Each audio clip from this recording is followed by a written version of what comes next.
Bien, vamos a meternos de lleno en esto. Dentro de la historia de la Navidad hay uno de los episodios más oscuros, más trágicos que podamos imaginar. Un suceso que a primera vista parece un grito de pura desesperación, sin consuelo alguno. Pero, ¿y si justo en esa desesperación se escondiera la clave para una esperanza mucho, mucho más grande? Estas palabras son devastadoras. Se quedan ahí, flotando en el aire, ¿verdad? Es una imagen de dolor absoluto, de una pérdida tan profunda que el consuelo ya ni siquiera es una opción. Esta cita es, digamos, el corazón del problema que vamos a intentar desentrañar hoy. Para entender esta frase tan potente, lo primero es situarla. No es una línea que aparece de la nada, no. Es la culminación de una historia terrible que se nos cuenta en el Evangelio de Mateo. Y la historia, se desarrolla de una forma rapidísima y brutal. Llegan unos magos buscando a un nuevo rey, y esto, claro, desata los celos paranoicos del rey Herodes. Cuando se da cuenta de que le han engañado, su furia cae sobre los más inocentes, sobre los niños de Belén.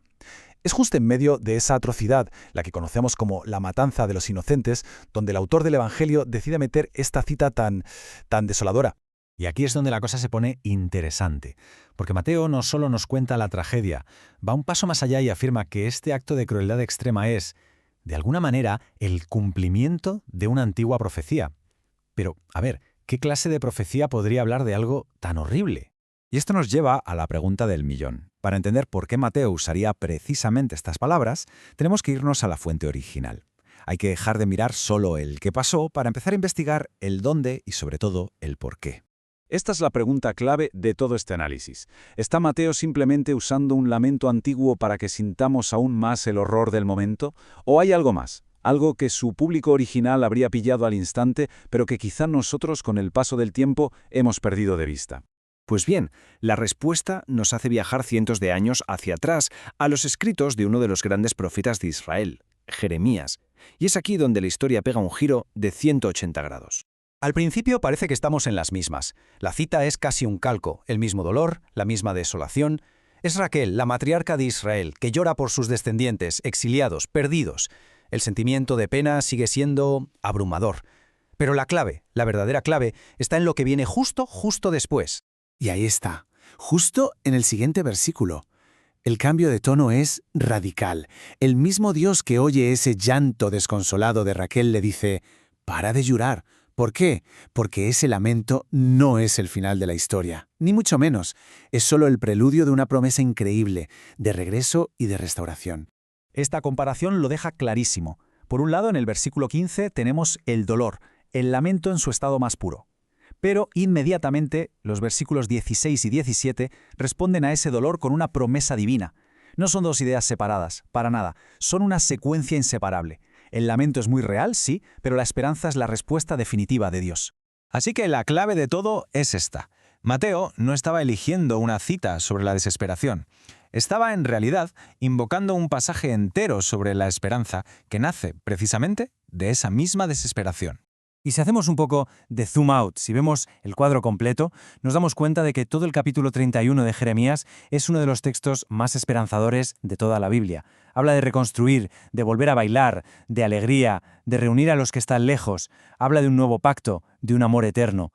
La cita de Raquel llorando es, en realidad, el punto más bajo, justo antes de que se despliegue toda esta inmensa promesa de restauración. De hecho, Mateo usa una palabra griega muy específica. Trenos, que significa lamento, duelo. Es una palabra con mucho peso. Con ella lo que hace es construir un puente directo entre el dolor agudo y real de las madres de Belén y ese dolor histórico, profundo, de todo Israel, simbolizado en el llanto de Raquel. Es un dolor compartido, que atraviesa generaciones.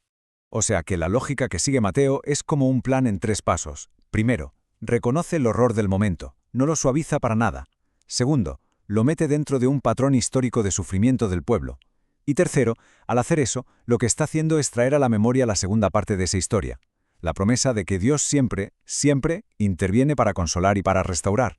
Y todo esto nos lleva a una conclusión, que la verdad le da la vuelta por completo a cómo solemos ver este pasaje tan oscuro de la Navidad. Lo que parecía un homenaje al dolor sin sentido es en realidad un recordatorio de un patrón divino. El mensaje no es qué horrible es el sufrimiento, sino más bien, incluso en el sufrimiento más profundo, la restauración ya está en camino. Es una afirmación de esperanza radical, escondida a plena vista en una cita de lamento. Y esta otra frase, del mismo capítulo de Jeremías, lo resume a la perfección. El plan divino no es solo parar el llanto, es transformarlo, convertir activamente el duelo en gozo. Es casi un acto de creación, sacar la alegría de la misma fuente de donde brotó la tristeza. Y con esto terminamos. Lo que empezó siendo un análisis de una cita trágica se ha revelado como una lección profundísima sobre el poder del contexto y la esperanza. Y nos deja con una pregunta flotando en el aire. ¿De qué otras maneras, en qué otras historias, un dolor que parece absoluto podría estar señalando en realidad una promesa de restauración que todavía no hemos aprendido a ver?